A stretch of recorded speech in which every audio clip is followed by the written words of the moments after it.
ভাবলাম ধনিয়া চিকেন যখন হয় তবে ধনিয়া কাতলা নয় কেন। আর এই ভাবনার পেছনের কারণ হলো বাড়িতে জমে থাকা অনেক ধনেপাতা। আসলে এখানে আমাদের ধনেপাতা কিনতেই হয় না। সে তুমি একটা দুটো সবজি কেনো বা অনেক, ধনেপাতা তার সাথে ফ্রিতেই দেয়। গরমকালে একটু আধটু কম দিলেও শীতকালে ভরে ভরে দেয়। আর আমি এত ধনেপাতা কী করবো বুঝেই পাই না। তারই ফলস্বরূপ আজকের এই রেসিপি। তার জন্য প্রথমেই নুন আর গোলমরিচের গুঁড়ো দিয়ে মাছটা মেখে রেখে কিছুক্ষণ পর হালকা করে ভেজে নেব। এবার গ্রেভির জন্য একটা ছোট পেঁয়াজ, একটু আদা, একটু রসুন, ঝাল বুঝে কাঁচা লঙ্কার বেশ পরিমাণে ধনেপাতা দিয়ে একটা পেস্ট বানিয়ে নেব।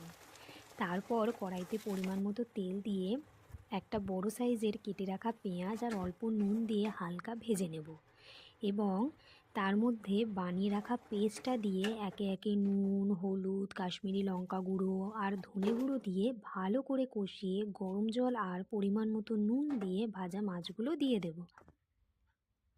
তারপর কিছুক্ষণ ফোটালে একদম রেডি ধনিয়া কাতলা, যেটা আমি প্রথমবার বানানো বা খাওয়া দুটোই হলেও মন্দ লাগেনি খেতে।